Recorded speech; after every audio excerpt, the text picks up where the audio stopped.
1-ാം തീയതി വീട്ടിലേക്ക് ഒരു ആന വന്നെങ്ങനെ ഇരിക്കും? അതിൽ ഐശ്വര്യം വേറെ ഒന്നുമില്ല അല്ലേ. ഇന്ന് മാഡം ഇന്ന് ഞങ്ങളുടെ വീട്ടിലേക്കും വന്നു കേട്ടാ. ഈ വരുന്ന ആളെ പിന്നെ പരിചയപ്പെടുത്തേണ്ട ആവശ്യമൊന്നുമില്ല എന്ന് തോന്നുന്നു. ഞങ്ങളുടെ വീഡിയോസ് കാണുന്ന ആൾക്കാർക്കൊക്കെ അറിയാം, ഞങ്ങളുടെ വീട്ടിലേക്ക് ഇടയ്ക്കിടയ്ക്ക് വരുന്ന ഒരാളാണ്.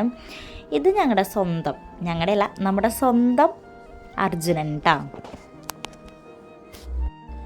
വീടിൻ്റെ സൈഡിലേക്ക് ഇവനെ കയറ്റി നിർത്തിയിട്ട് ദീപിച്ചേട്ടൻ നമ്മുടെ പിള്ളേരോടൊക്കെ വർത്താനം പറയായിരുന്നു കേട്ടാ.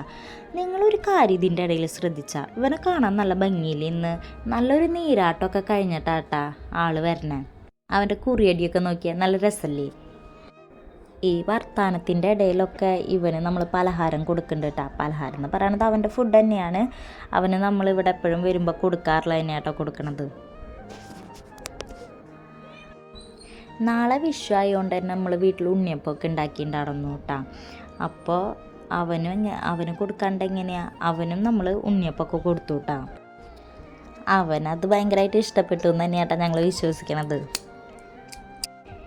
ഇത് കഴിഞ്ഞിട്ട് പിന്നെ അവൻ്റെ കൂടെയായിട്ട് ഫോട്ടോഷൂട്ടിന് വേണ്ടിയിട്ട് നമ്മുടെ വീട്ടിലത്തെ പിള്ളേർ തന്നെ നിൽക്കണ്ടായിരുന്നു കേട്ടോ. ഫോട്ടോ എടുക്കാനായിട്ടും ഉണ്ണിയപ്പം കൊടുക്കാനായിട്ടും നമ്മുടെ പിള്ളേർക്കൊക്കെ ഭയങ്കര ഇഷ്ടമായിരുന്നു കേട്ടോ.